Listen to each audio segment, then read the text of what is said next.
Time for another TED Talk.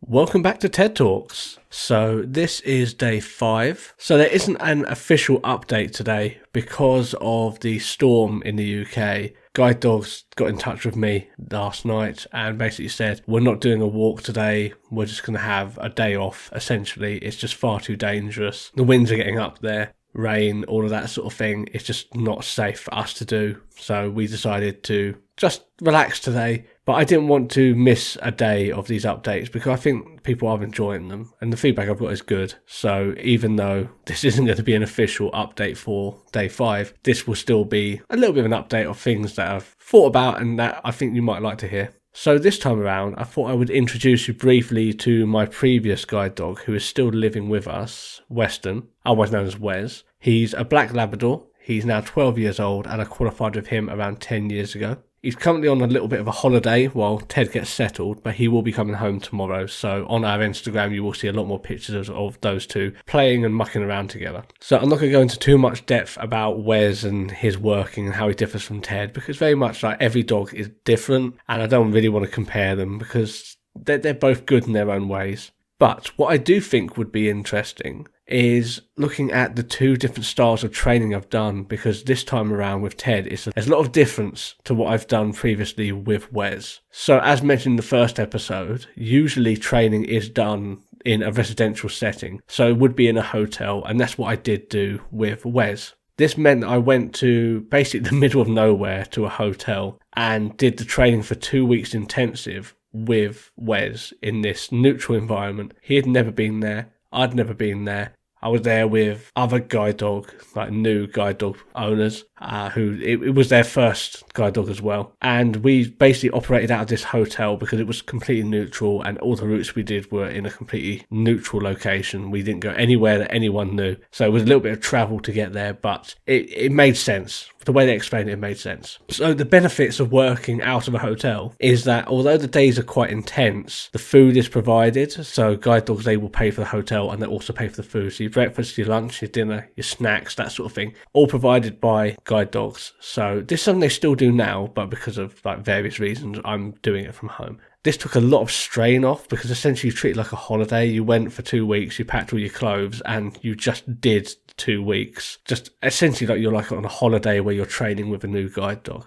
This means that it became very much just about the training, which is really good. Like I really liked that. And because it's in a neutral location, it also means that you're not around anyone who's ever going to see you. And I know this is a silly thing to get sort of worried about. And I'll go on to that when I'm comparing what it's like now. But having a neutral environment, knowing that you're learning in an environment where no one is going to see you ever again, makes you a little bit more comfortable about what you're doing and making mistakes and like basically looking really disabled. Like, I know I'm disabled, but like you look visibly disabled when you're learning to work with a new guide dog because you are making mistakes and it is a tricky thing to do. So those are the advantages.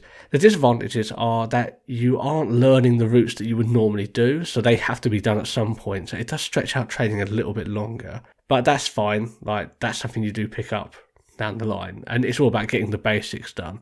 Also, it's a little bit slower because you're with other people. You all have to do the same thing. If you think like I'm doing that one route, then what would happen is I would sit in the car and then another person would go do that same route, which means that the sessions are shorter, but it also means you don't get as much done, which is not something that's happening now. Like we're getting a lot done in a short amount of time because all the focus is on me, which does have its pros and cons.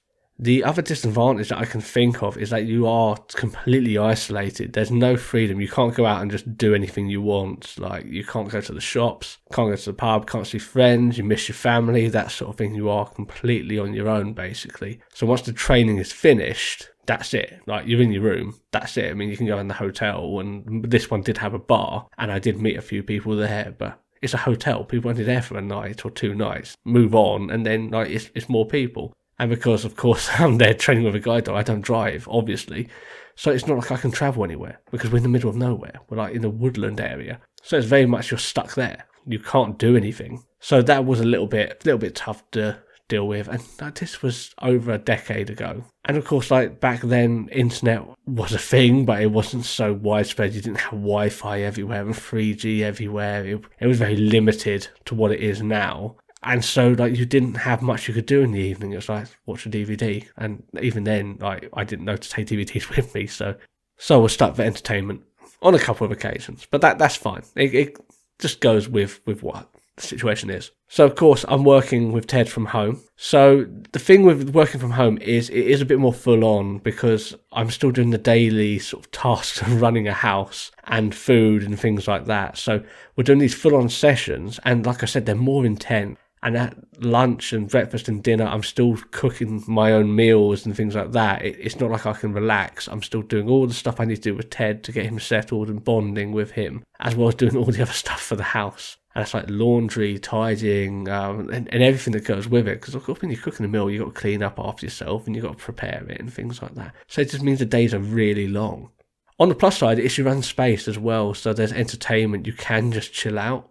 Unlike the hotel, like I've got the internet here, I can do projects like this. I've got games, consoles, and all sorts of stuff, so I can keep myself busy. So that's good. I can have a little bit of chill out time as well. Also, I'm around people that I know, so we can have visitors. I had someone over last night. They came over and they watched a TV show with us in the house, so that was really good. And we just chilled out, and they met Ted, and Ted had a little bit of fun and games, so that was good. Not something that we'd be able to do at the hotel, obviously. Just touching on what I said about the hotel and sort of being anonymous in that area. The issue I currently am having, and that this is a downside to working from home, is people know me, and I know we've done routes where people aren't going to know me because we travel a little bit 5 or 10 minutes drive. But some of the more regular routes we're doing, where we're learning, still just doing the basic stuff instead of just actually learning the routes, that they have been in this area. And I know it shouldn't really bother me, but it does, seeing it makes me look vulnerable. And I've always prided myself on not looking vulnerable in front of people. I've always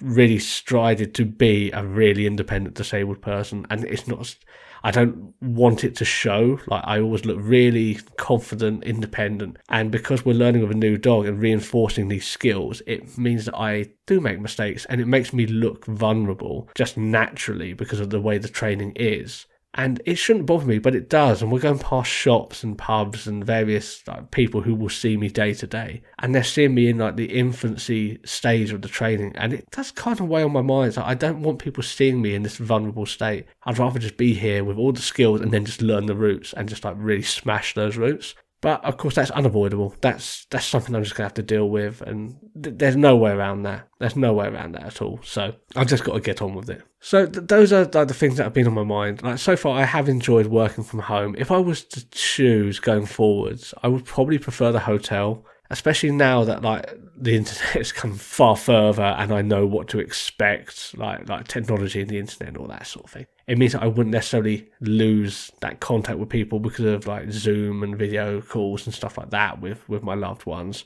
And I would also like have like the longer sessions, I don't mind, but I would also have like the hotel looking after a lot of the things I need, like food wise and things like that. I think I would be more prepared for the hotel now, and it would be a better experience. And it's probably why Guidedog still use that. They're going to have their reasons why they do that. But going from this experience a week in, I would have preferred the hotel. I did prefer the hotel, to be honest, like the first time around. But we've got Weston coming home tomorrow after a little holiday, and I think it's going to be quite intense having him and Ted around. And there are friends and family that are going to be helping out with things, obviously, but it does weigh on my mind, like dealing with retired dog who's going to be a bit jealous, maybe acting up a little bit, and settling the new dog as well. So this episode is just like getting my thoughts onto a recording, basically.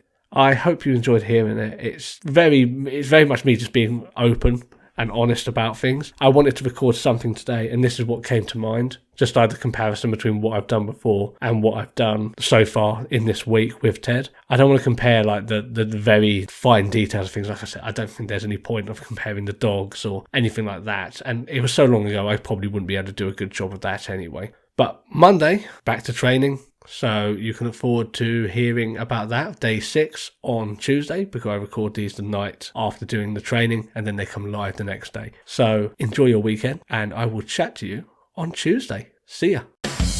For more updates, videos and photos, join us on Instagram at Wes and Ted's Excellent Adventures.